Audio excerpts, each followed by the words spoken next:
평생 수많은 사업가와 투자자들을 지켜보았다. 그리고 언제나 똑같은 장면에서 이야기가 시작된다. 회장님, 제가 드디어 돈을 벌었습니다. 그 말 속에는 흥분, 자신감, 그리고 보이지 않는 착각이 섞여 있었다. 그 착각이 바로 사람을 무너뜨린다. 처음 투자해서 이익을 본 사람은 스스로를 천재라 착각한다. 뉴스에서 들은 한 종목을 샀는데 바로 올랐다. 주식창의 숫자가 초록빛으로 변하면 심장은 빠르게 뛴다. 이제야 내 재능을 발견했구나. 나는 야수의 심장을 가진 사람이야. 그렇게 스스로에게 주문을 건다. 그 순간부터 이미 위험은 시작된 것이다. 나는 삼성이라는 거대한 조직을 이끌며 한 가지를 확실히 배웠다. 운으로 번 돈을 실력으로 착각하는 순간 그 사람의 몰락은 시작된다. 시장은 늘 사람을 시험한다. 처음에는 상을 주는 척하며 자신감을 키워주고 그 다음엔 순식간에 모든 걸 빼앗는다. 그 차이를 알아보지 못하는 사람은 항상 같은 곳에서 무너진다. 나는 젊은 시절 돈을 버는 것보다 돈을 다루는 태도가 더 중요하다는 것을 뼈저리게 느꼈다. 사람은 누구나 돈을 벌고 싶어 한다. 그러나 돈은 인간의 그릇을 시험하는 도구일 뿐이다. 그릇이 작으면 돈은 독이 되고 그릇이 크면 돈은 도구가 된다. 요즘 사람들은 투자에 열광한다. 주식, 부동산, 코인, 무엇이든 오르기만 하면은 환호한다. 그러나 그 열광 뒤에는 언제나 빚이 숨어 있다. 남의 돈으로 내 욕망을 키우는 것. 그것이 얼마나 위험한지 모르는 사람들이 너무 많다. 그들은 말한다. 이건 레버리지야. 현명한 투자야. 그러나 나는 단호히 말한다. 불을 다룰 수 있는 사람만 난로를 피워라. 불은 따뜻하지만 동시에 모든 걸 태워버릴 수도 있다. 빛도 똑같다. 그것을 통제할 수 있는 사람만이 써야 한다. 나는 자주 생각한다. 사람들이 처음 돈을 벌었을 때 왜 그토록 흥분하는가? 그 이유는 단순하다. 그들은 운의 시기를 자기 능력으로 오해하기 때문이다. 모든 시장에는 순환이 있다. 오를 때가 있으면 반드시 내릴 때가 있다. 그 단순한 진리를 대부분의 사람들은 잊는다. 그리고 시장이 그들에게 조용히 속삭인다. 한 번 더 해봐. 이번엔 진짜 너희 실력이야. 그 한마디에 사람들은 빚을 내고 욕심을 키운다. 결국 시장은 그들을 삼켜버린다. 내가 강조하고 싶은 것은 단 하나다. 돈을 버는 법보다 먼저 돈을 다루는 마음을 배워야 한다. 삼성의 성공도 나의 경영 철학도 모두 그 한 문장에서 출발했다. 돈은 결코 목적이 되어서는 안 된다. 돈은 세상을 움직이는 도구이자 인간의 성품을 드러내는 거울이다. 돈을 벌 때의 태도보다 돈을 잃었을 때의 태도가 그 사람의 진짜 실력을 보여준다. 나는 이런 말을 자주 했다. 사람은 성공을 통해 배우지 않는다. 실패를 통해서만 배운다. 투자도 마찬가지다. 처음에 잘된 사람은 절대 공부하지 않는다. 왜냐하면 그들은 자신이 이미 아는 줄 알기 때문이다. 반면 실패한 사람은 반드시 이유를 찾는다. 그 차이가 시간이 지나면 격차가 된다. 한 사람은 운으로 시작해 운으로 끝나고 다른 사람은 실패로 시작해 지식으로 성장한다. 결국 후자가 살아남는다. 나는 삼성을 일으키며 수없이 많은 위기를 겪었다. 외환위기, 글로벌 금융위기, 반도체 불황, 그 모든 순간마다 나는 냉정하게 나 자신에게 물었다. 지금의 성공은 실력인가 운인가? 그 질문에 솔직하지 못한 경영자는 반드시 쓰러진다. 나는 그 두려움을 평생 잊지 않았다. 그래서 삼성은 위기 속에서도 살아남을 수 있었다. 이제 나는 후대에게 묻고 싶다. 처음 돈을 벌었을 때 당신은 어떤 얼굴을 하고 있었는가? 스스로를 천재라고 부르며 자만했는가? 아니면 조용히 감사하며 다음을 준비했는가? 이 질문에 대한 대답이 당신의 미래를 결정한다. 사람은 누구나 기회를 얻는다. 그러나 그 기회를 지킬 수 있는 사람은 극히 드물다. 기회가 왔을 때 들뜨는 사람은 돈을 잃고, 기회가 왔을 때 차분히 자신을 다스리는 사람은 부를 얻는다. 나는 그것을 수없이 보았다. 그래서 오늘 나는 이렇게 말하고 싶다. 처음 번 돈에 취하지 마라. 그것은 당신의 실력이 아니라 시장이 던진 시험이다. 그 시험을 통과하는 사람만이 진짜 부자가 된다. 그리고 그 시험의 시작은 언제나 똑같다. 바로 착각의 시작이다. 사람들은 돈을 숫자로 생각한다. 은행 통장에 찍힌 잔액, 주식 계좌의 평가 금액, 그 모든 것을 나의 가치라고 착각한다. 하지만 나는 일찍이 깨달았다. 돈은 절대 고정된 실체가 아니다. 돈은 언제나 움직이고 흐르고 썩는다. 그 사실을 모르면 돈을 많이 벌어도 결국 잃게 된다. 나는 젊은 시절 화폐의 본질을 연구하며 이런 결론에 도달했다. 인플레이션은 단순히 물가가 오르는 현상이 아니다. 그것은 세상이 조용히 당신의 주머니에서 돈을 빼가는 과정이다. 한 나라의 경제가 성장하고 돈이 많이 풀리면 화폐의 가치가 떨어진다. 이것은 법칙이다. 1만 원의 가치가 오늘과 내일 같을 수 없다. 이것이 인플레이션의 진짜 얼굴이다. 사람들은 물가가 오른다고 말하지만 실은 돈의 가치가 떨어지는 것이다. 집값이 오르고 식료품 가격이 오르고 노동의 대가가 그대로라면 그건 당신이 가난해지고 있다는 뜻이다. 세상은 언제나 조용히 그러나 확실하게 돈의 무게를 바꾸어 놓는다. 나는 이 현상을 누구보다 오래 관찰해왔다. 삼성이 글로벌 기업으로 성장하는 동안 수없이 많은 인플레이션의 파도를 경험했다. 그때마다 나는 직원들에게 말했다.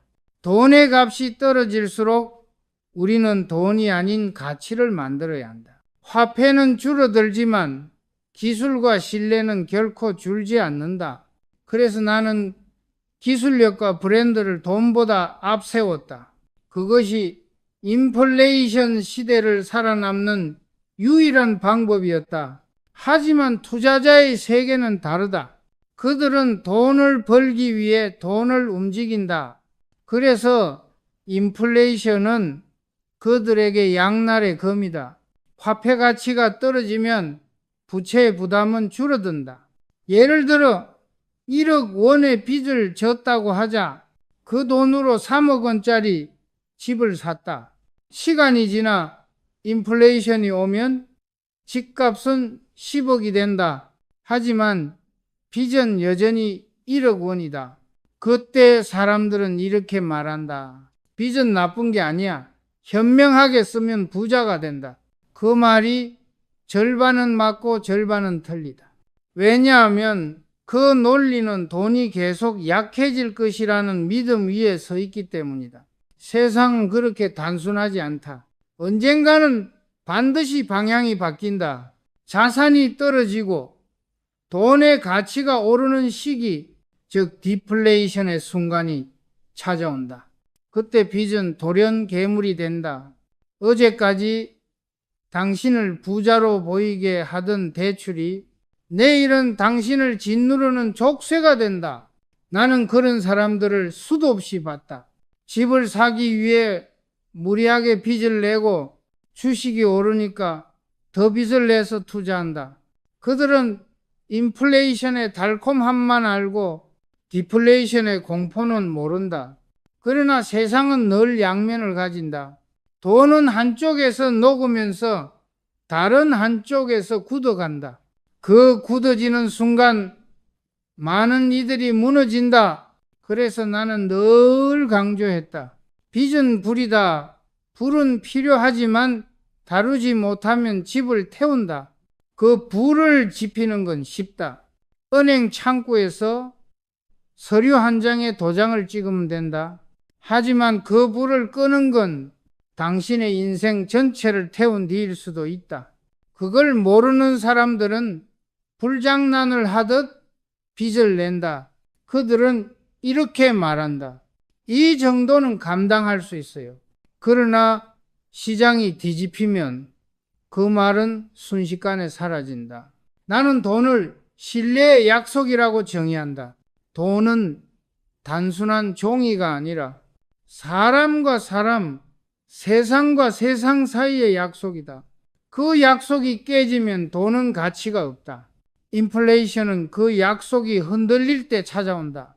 정부가 과도하게 돈을 찍어내면 신뢰가 깨진다. 사람들은 화폐 대신 금, 부동산, 달러 같은 신뢰의 피난처로 이동한다. 그것이 인플레이션의 본질이다. 나는 이런 말을 자주 했다. 돈이 넘치는 시대에는 돈이 가장 싸다. 돈이 흔해질수록 사람들은 돈의 가치를 잊는다. 그럴수록 진짜 부자는 돈이 아닌 시간을 사는 사람이다. 인플레이션은 돈을 녹이지만 시간을 견딜 줄 아는 사람에게는 기회가 된다. 왜냐하면 대부분의 사람들은 조급하기 때문이다. 그들은 오늘 오르는 종목만 바라보고 내일의 가치에는 관심이 없다. 하지만 인플레이션 시대의 성자는 기다릴 줄 아는 사람이다. 나는 삼성의 경영에서도 이 원칙을 적용했다. 급등하는 시장을 쫓지 않고 기술과 사람에 투자했다. 돈은 언제든 변하지만 사람이 가진 정신과 철학은 시간이 지나도 남는다. 그것이 나의 믿음이었다. 오늘날도 마찬가지다. 사람들은 돈을 불리려 애쓴다. 하지만 진짜 부자는 돈을 지킬 줄 아는 사람이다. 돈의 가치를 이해하면 불안하지 않다. 물가가 오르고 환율이 변해도 내가 가진 지식과 경험은 변하지 않는다. 그게 진짜 자산이다. 그래서 나는 후대에게 이렇게 말하고 싶다. 인플레이션은 적이 아니다. 그것은 세상이 보내는 경고다. 돈의 본질을 잊지 말라는 신호다. 당신이 그 신호를 읽을 수 있다면 세상이 어떻게 흔들려도 두렵지 않다.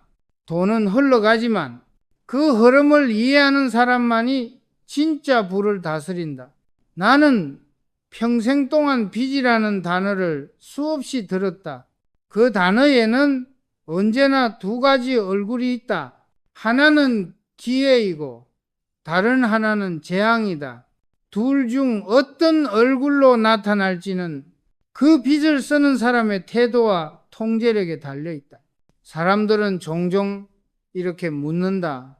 회장님, 빚을 내서 투자하는 건 나쁜 일입니까? 나는 언제나 이렇게 대답한다. 아니다. 하지만 대부분의 사람은 그걸 감당할 준비가 되어 있지 않다. 빚은 불과 같다. 불은 음식을 익히고 집을 따뜻하게 만들지만 한순간만 방심하면은 집 전체를 태워버린다. 빚도 마찬가지다. 잘 쓰면은 인생의 연료가 되지만 못 쓰면 인생을 잿더미로 만든다. 나는 젊은 시절 은행 대출이 두려운 시대를 기억한다. 사람들은 빚을 내면 부끄러워했고 대출을 받으면 마치 죄를 짓는 것처럼 여겼다. 그러나 세월이 지나면서 세상은 바뀌었다. 이제는 누구나 빚을 낸다. 집을 사고 차를 사고 주식과 부동산에 투자한다. 빚은 일상이 되었고 이제는 빚이 없으면 아무것도 살 수 없는 시대가 되었다. 하지만 이 시대의 문제는 사람들이 빚의 본질적인 위험을 잊었다는 것이다. 그들은 단순히 금리와 이자율만 본다. 요즘 대출 금리 낮아요. 이 정도 이자는 감당할 수 있죠. 그러나 시장의 본질은 숫자가 아니라 사이클이다. 오르는 국면이 있으면 반드시 내리는 국면이 온다. 이 단순한 사실을 잊는 순간 빚은 당신을 삼킨다. 나는 부동산과 주식시장의 붕괴를 여러 번 목격했다. 사람들은 늘 같은 실수를 반복했다. 처음엔 이 정도면 괜찮겠지 하며 빚을 낸다. 가격이 오르면 자신감을 얻는다. 그리고 이렇게 말한다. 이번엔 다르다. 이번엔 끝까지 간다. 그 말이 나온 순간 이미 위험은 시작된 것이다. 인플레이션이 지속되면은 자산의 가격이 올라간다. 그럴 때 빚은 가벼워진다. 그러나 세상에 영원한 상승은 없다. 한번 디플레이션이 오면 돈의 가치가 오르고 자산의 가격이 떨어진다. 그때 남는 것은 오직 빚의 무게뿐이다. 당신의 자산이 반으로 줄었는데 대출은 그대로라면 그 빚은 당신을 짓누를 것이다. 그리고 인간은 공포 앞에서 언제나 같은 행동을 한다. 팔아야 한다. 그 순간 모두가 같은 방향으로 움직인다. 그것이 바로 금융시장의 붕괴다. 나는 그런 장면을 수도 없이 보았다. 기업에서도 개인에서도 심지어 정부에서도 빚을 쌓아놓고 성장한다고 착각하면 그 끝에는 반드시 고통이 온다. 빚은 미래의 시간을 앞당겨 쓰는 것이다. 그 대가를 모르는 사람은 결국 자신이 그 시간을 갚아야 한다. 그러나 나는 빚을 부정하지 않는다. 나는 필요한 빚이 있다고 생각한다. 문제는 그 빚이 욕망에서 나온 것이냐 아니면 목적에서 나온 것이냐이다. 욕망의 빚은 끝이 없고 목적의 빚은 방향이 있다. 예를 들어 집을 사기 위한 대출은 목적이 있는 빚이다. 그 집은 당신의 삶의 기반이 된다.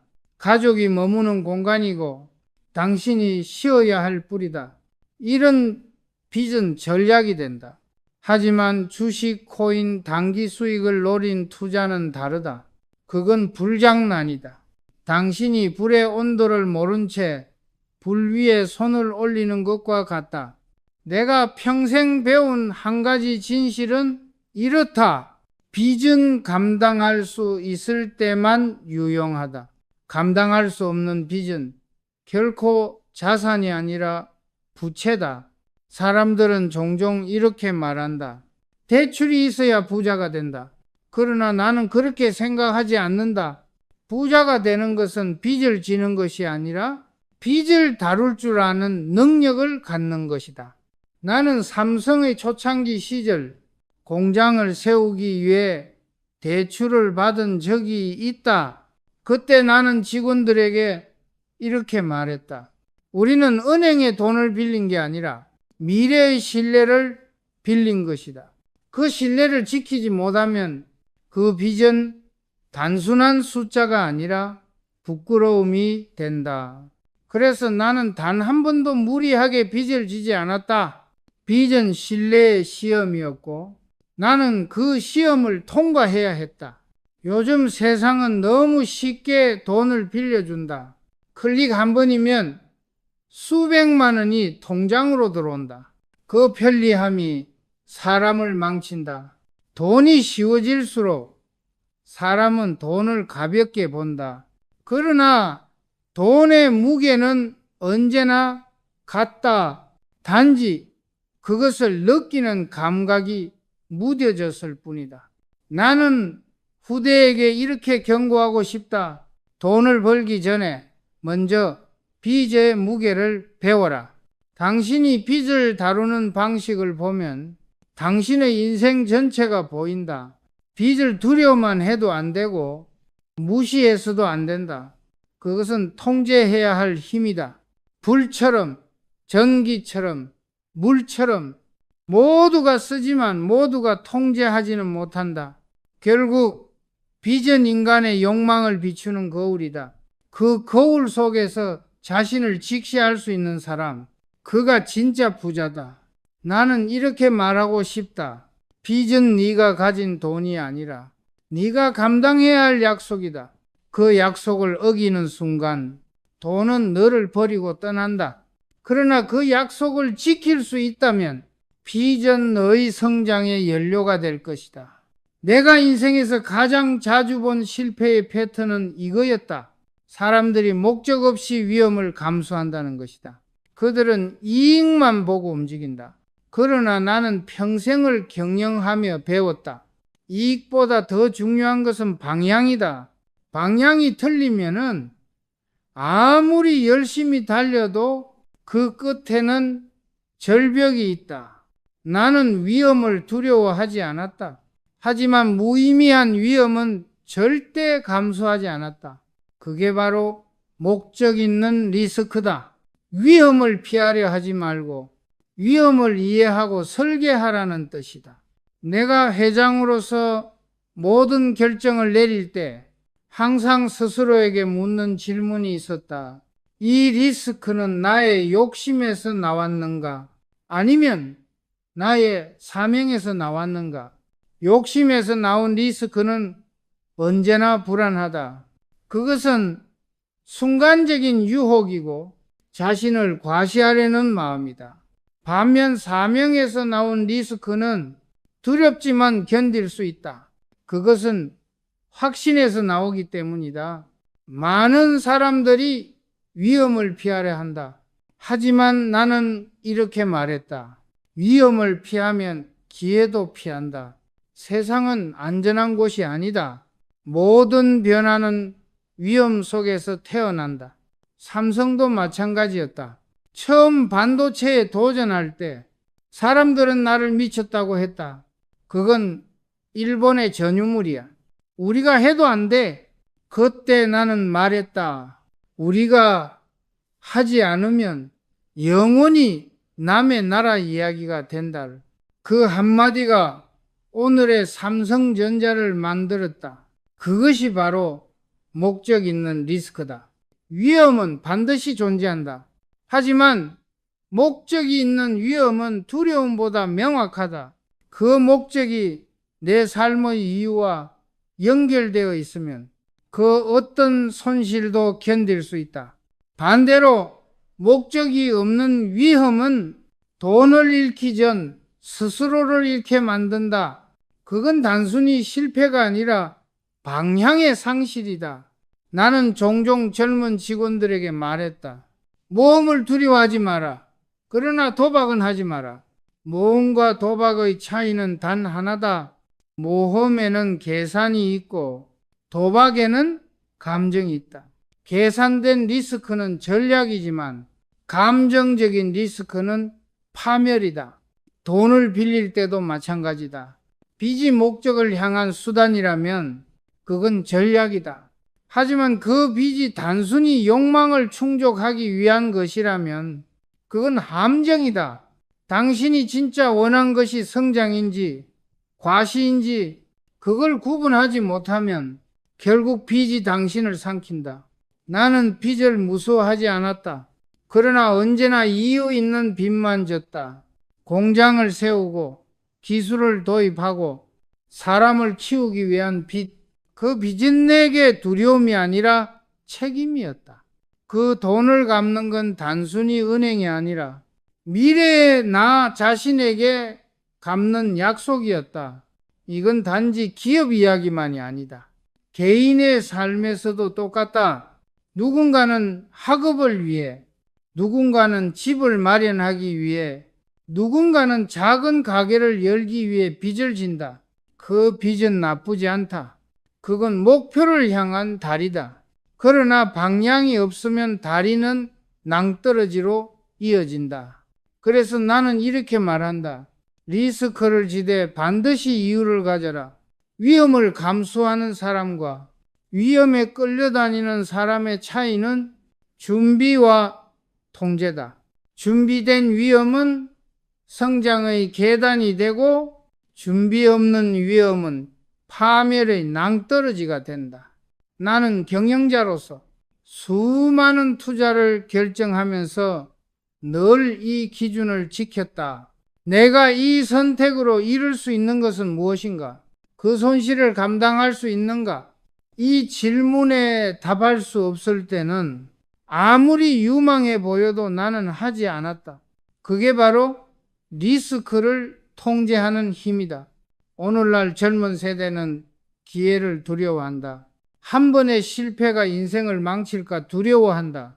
그러나 나는 이렇게 말하고 싶다. 진짜 위험은 시도하지 않는 것이다. 실패는 회복할 수 있지만은 도전하지 않으면 아무것도 얻을 수 없다.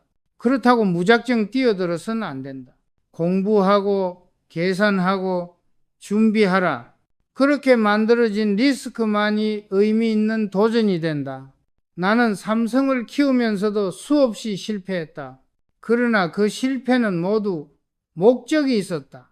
기술을 익히기 위한 실패, 사람을 키우기 위한 실패, 새로운 시장을 개척하기 위한 실패, 그 모든 실패가 쌓여 오늘의 삼성을 만들었다. 만약 그때 실패를 두려워했다면 우리는 여전히 일본의 하청기업으로 남았을 것이다. 나는 이제 젊은 세대에게 이렇게 말하고 싶다. 리스크를 두려워하지 마라. 다만 목적 없는 리스크는 목숨을 앗아간다. 위험은 세상의 본질이다. 당신이 그것을 피하려고만 한다면 세상은 당신을 점점 작게 만든다. 그러나 그 위험 속에서 자신의 이유를 찾는 사람은 커진다. 세상은 결국 용기 있는 자의 것이다.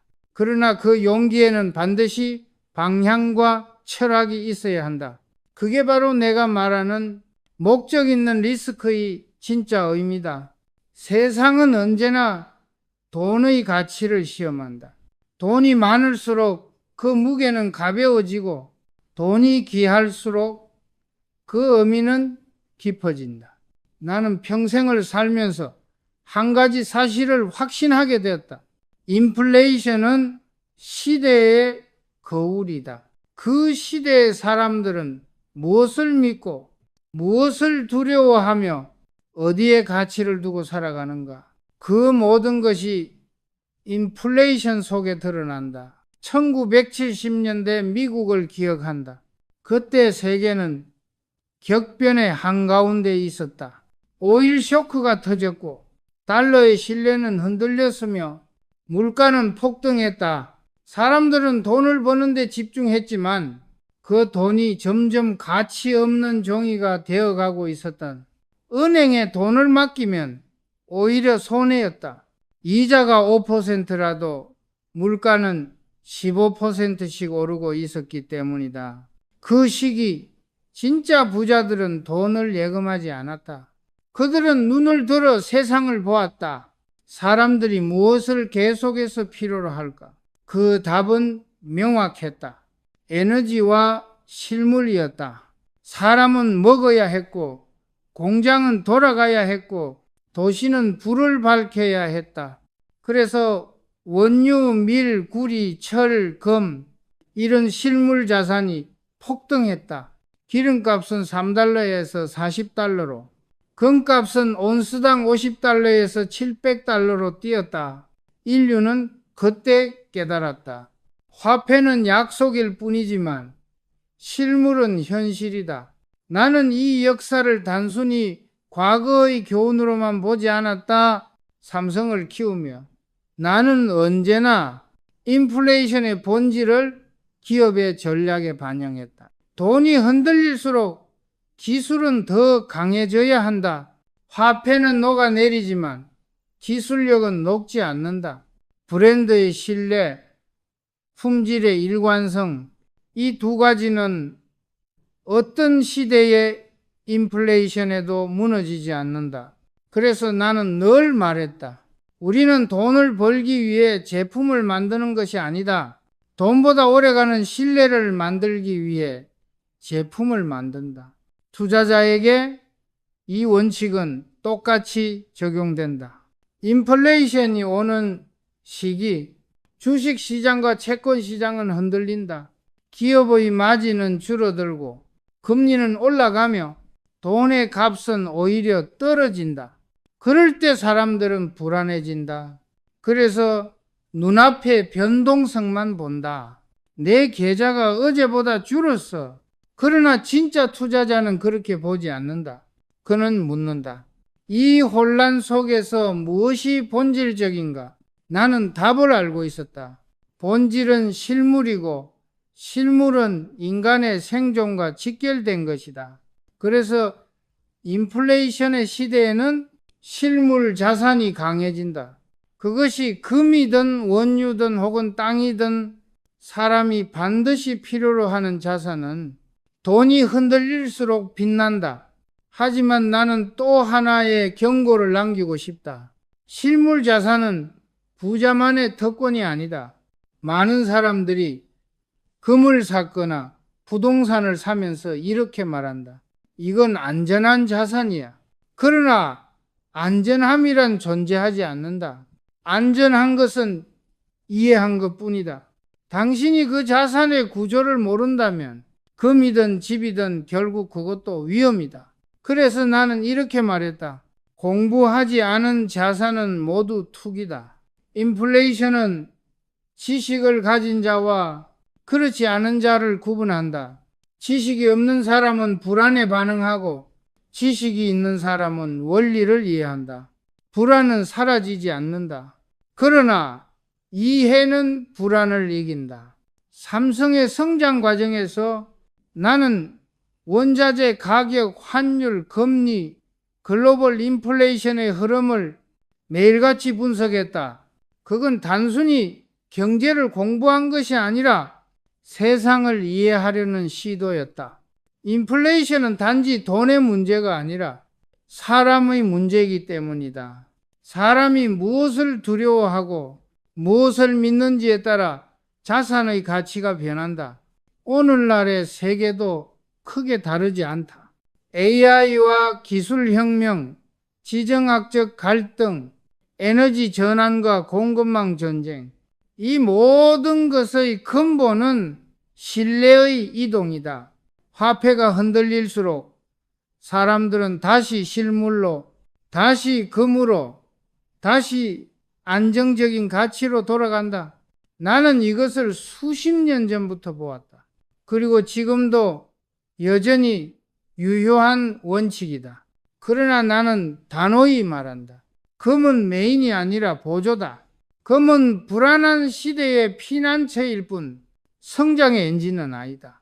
당신이 모든 자산을 금에 넣는다면 그건 미래를 두려워한다는 뜻이다. 진짜 부자는 두려움이 아니라 확신으로 움직인다. 그래서 금은 포트폴리오의 일부로서만 존재해야 한다. 그것이 내가 말하는 균형이다. 나는 인플레이션 시대를 살아가는 사람들에게 이 세 가지를 권한다. 실물의 가치를 이해하라. 금, 에너지, 식량 세상은 여전히 그것으로 돌아간다. 기술의 힘을 믿으라. 기술은 화폐보다 강하다. 화폐가 녹을 때 기술은 살아남는다. 균형을 잃지 마라. 하나의 자산의 모든 걸 걸지 말고 시대의 변화에 따라 유연하게 조정하라. 나는 말하고 싶다. 인플레이션은 파도가 아니다. 그것은 당신의 무게를 재는 저울이다. 그 저울 위에서 가벼운 사람은 휩쓸리고 무게가 있는 사람은 버틴다. 그 무게는 돈이 아니라 이해와 철학이다. 세상에 물가가 오르고 화폐가 흔들려도 철학이 있는 사람의 자산은 결코 무너지지 않는다. 나는 살아오며 수많은 한탕을 본 적이 있다. 단기간에 돈을 번 사람들, 우연히 투자에 성공한 사람들, 그리고 그들이 공통적으로 하는 착각도 보았다. 그 착각의 이름은 바로 나는 재능이 있다였다. 세상은 잔혹하다. 처음 번 돈은 거의 언제나 시험이다. 그 돈이 당신의 머리를 들뜨게 한다면 그건 당신을 망하게 만들기 위한 신호다. 나는 평생 이런 말을 해왔다. 처음 번 돈은 선물이 아니다. 경고다. 사람들은 종종 묻는다. 회장님, 제가 주식으로 돈을 벌었습니다. 이제 뭘 해야 할까요? 나는 늘 똑같이 대답한다. 공부부터 해라. 그 돈은 종잣돈이지 자산이 아니다. 종잣돈이란 말 그대로 씨앗이다. 씨앗은 심어야 자란다. 그냥 손에 쥐고 있으면 결국 썩는다. 많은 사람들은 돈을 벌면 씨앗을 보물처럼 움켜쥔다. 그러나 씨앗은 움켜쥐는 것이 아니라 뿌리는 것이다. 다만 아무 땅에나 뿌려서는 안 된다. 좋은 흙, 적당한 물, 그리고 기다림이 필요하다. 그게 바로 돈을 불리는 과정이다. 나는 젊은 시절 처음으로 큰 돈을 벌었을 때를 기억한다. 그때 느꼈던 감정은 기쁨이 아니라 두려움이었다. 이 돈이 나를 어디로 데려갈까? 그 질문이 내 머리에서 떠나지 않았다. 그래서 나는 그 돈으로 새로운 시장을 공부하고 기술을 익히고 사람을 키우는 데 썼다. 그게 내가 종잣돈을 씨앗으로 바꾼 순간이었다. 하지만 대부분의 사람들은 그렇게 하지 않는다. 그들은 돈이 생기면 그 돈을 다시 투기판에 던진다. 처음 번 돈이 우연이었다는 사실을 인정하지 않는다. 그래서 또다시 이번에도 된다고 믿는다. 그리고 레버리지를 쓴다. 한 번 더 라는 말이 사람을 망친다. 한 번은 운이었고 두 번째는 욕심이다. 욕심은 언제나 불행을 부른다. 나는 수많은 사례를 보았다. 누군가는 작은 코인으로 수억을 벌고 누군가는 주식으로 인생을 바꿨다. 그러나 3년 뒤 그들 중 절반은 다시 제자리였다. 그들은 돈을 벌었지만 돈을 다루는 법을 배우지 못했다. 그 차이가 부와 파멸을 갈랐다. 돈은 성격이 있다. 돈은 겸손한 사람을 좋아한다. 돈은 자신을 존중하는 사람에게만 머문다. 돈을 자랑하거나 과시하거나 가볍게 다루면 돈은 반드시 떠난다. 그게 세상의 이치다. 나는 그것을 수많은 눈물로 확인했다. 사람들은 종잣돈의 의미를 오해한다. 그들은 종잣돈이 많아야 부자가 된다고 생각한다. 그러나 진짜 부자는 작은 종잣돈으로도 철학을 만든 사람이다. 돈의 크기가 아니라 그 돈을 바라보는 마음의 크기가 중요하다. 만 원을 다루는 태도와 억 원을 다루는 태도는 같아야 한다. 그것이 부자의 기본기다. 나는 삼성의 초창기 시절 작은 공장 하나로 시작했다.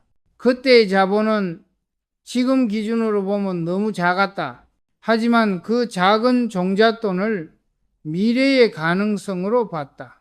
그래서 나는 그 돈을 한 푼 한 푼 사람과 기술에 심었다.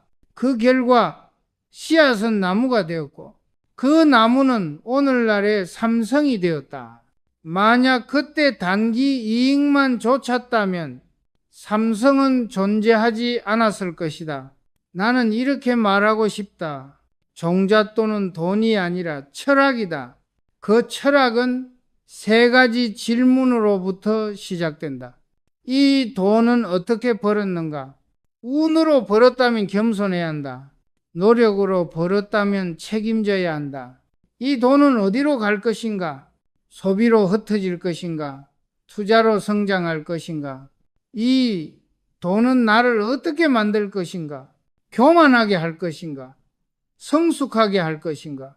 이 세 가지 질문에 답하지 않으면 그 돈은 당신의 인생을 키우지 않는다. 그냥 당신의 욕망을 키울 뿐이다. 나는 젊은 세대에게 이렇게 조언하고 싶다. 처음 번 돈에 들뜨지 마라. 그 돈은 당신의 재능을 증명하는 것이 아니라 당신의 그릇을 시험하는 도구다. 종잣돈은 당신에게 묻는다. 너는 이 돈으로 무엇을 할 것이냐? 그 질문에 진심으로 답하는 사람만이 진짜 부의 길에 들어설 수 있다. 나는 수많은 성공과 실패를 거치며 이 한 가지 진리를 배웠다. 돈은 불어나지 않는다. 사람의 철학이 불어날 뿐이다.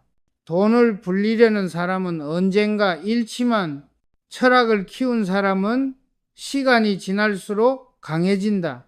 그 철학이 결국 돈을 끌어당긴다. 그것이 종잣돈의 진짜 힘이다. 그러니 나는 말한다. 처음 번 돈에 속지 마라. 그건 시작일 뿐 결과가 아니다. 그 돈을 지키는 순간부터 당신의 진짜 인생이 시작된다. 시장은 언제나 색을 바꾼다. 어제의 시장은 푸른색이었고 오늘의 시장은 회색이다. 내일은 다시 붉은색이 될지도 모른다.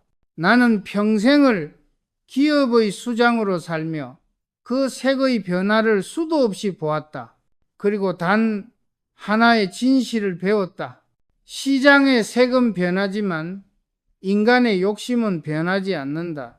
사람들은 상승장의 빛을 보면 용감해진다. 뉴스가 연일 호황을 외칠 때 그들은 빚을 내서라도 들어간다. 주가가 오르면 자신이 천재라고 믿고 하락하면 세상이 불공평하다고 말한다.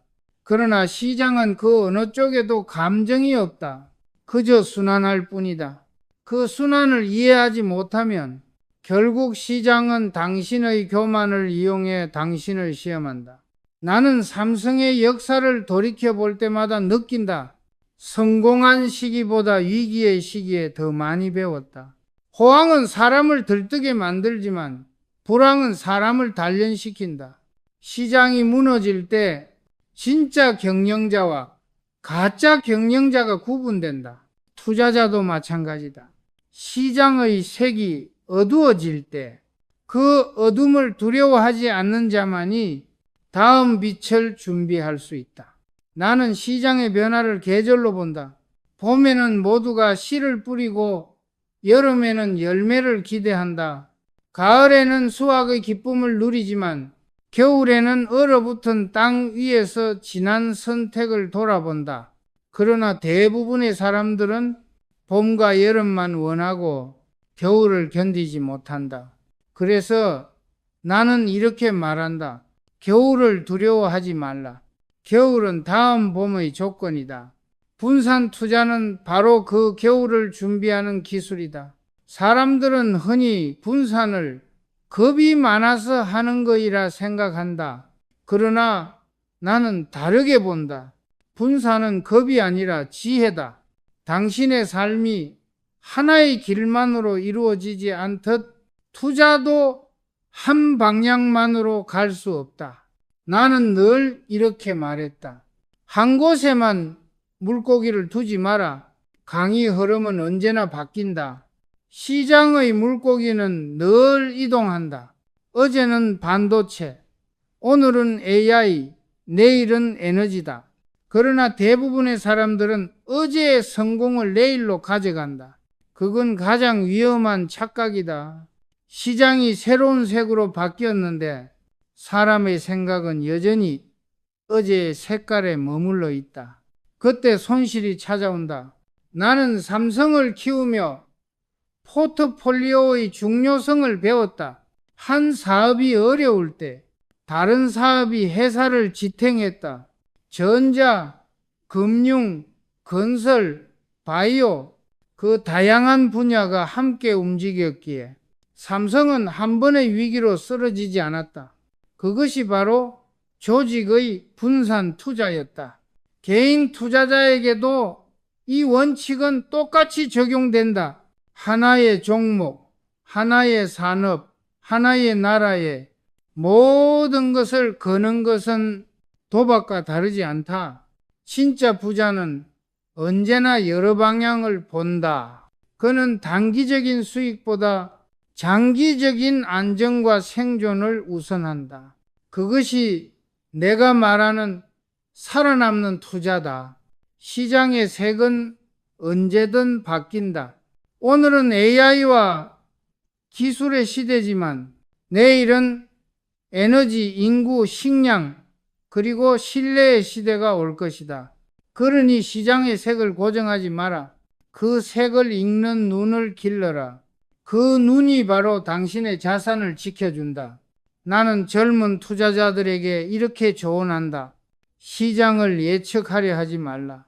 시장은 예측하는 것이 아니라 대응하는 것이다. 분산하되 무의미하게 흩뿌리지 말라. 이해할 수 있는 곳에만 씨를 뿌려라. 변화를 두려워하지 말라. 시장이 흔들릴수록 새로운 기회가 나타난다. 나는 시장의 사이클이 바뀔 때마다 가장 먼저 무너지는 사람들을 보았다. 그들은 늘 이렇게 말했다. 이번엔 다르다. 그러나 시장은 한 번도 달라진 적이 없었다. 단지 사람의 착각이 반복될 뿐이었다. 그래서 나는 이렇게 말했다. 시장의 색은 변하지만 원리는 변하지 않는다. 그 원리를 이해하는 자만이 흐름을 타는 것이 아니라 흐름을 설계할 수 있다. 그리고 그 설계는 오직 공부를 통해서만 가능하다. 나는 삼성의 임원들에게 늘 강조했다. 공부하지 않으면 생존하지 못한다. 시장의 색은 매일 바뀌지만은 지식은 그 색을 해석하는 유일한 도구다. 투자자도 마찬가지다. 공부하지 않으면 시장의 색을 감정으로만 받아들인다. 그러면 결국 시장의 희생양이 된다. 시장의 색은 언제나 매혹적이다. 그러나 그 색을 따라가는 사람은 그림을 볼 수 없다. 색을 넘어서 본질을 보는 사람, 그가 진짜 투자자다. 위기는 언제나 예고 없이 온다. 신문이 위기를 말할 때는 이미 늦었다. 진짜 위기는 조용히 찾아온다. 사람들의 마음이 들뜨고 경계가 풀릴 때, 그때 이미 위기의 씨앗은 뿌려진다.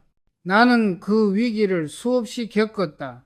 외환 위기, 글로벌 금융 위기, 기술 경쟁, 공급망 붕괴. 그러나 그 어떤 위기 속에서도 나는 버텼다. 왜냐하면 나는 알고 있었다. 위기는 재앙이 아니라 변화의 언어다. 사람들은 위기를 싫어한다. 그러나 나는 위기를 경외했다. 위기 속에는 늘 배움이 있었다. 성공은 자만을 키우지만 위기는 통찰을 준다. 그래서 나는 직원들에게 이렇게 말했다. 우리가 위기를 두려워하면 다음 세대는 기회를 잃는다. 위기의 순간 사람들은 두 부류로 나뉜다. 한쪽은 공포에 사로잡혀 모든 것을 멈추고 다른 한쪽은 조용히 움직인다. 두 번째 부류가 세상을 바꾼다. 나는 이렇게 생각한다. 위기는 사람의 본질을 드러내는 시험이다. 누군가는 그 시험 앞에서 무너지고 누군가는 그 시험 속에서 성장한다. 그 차이는 단 하나 준비다. 준비된 사람은 위기 속에서도 길을 본다.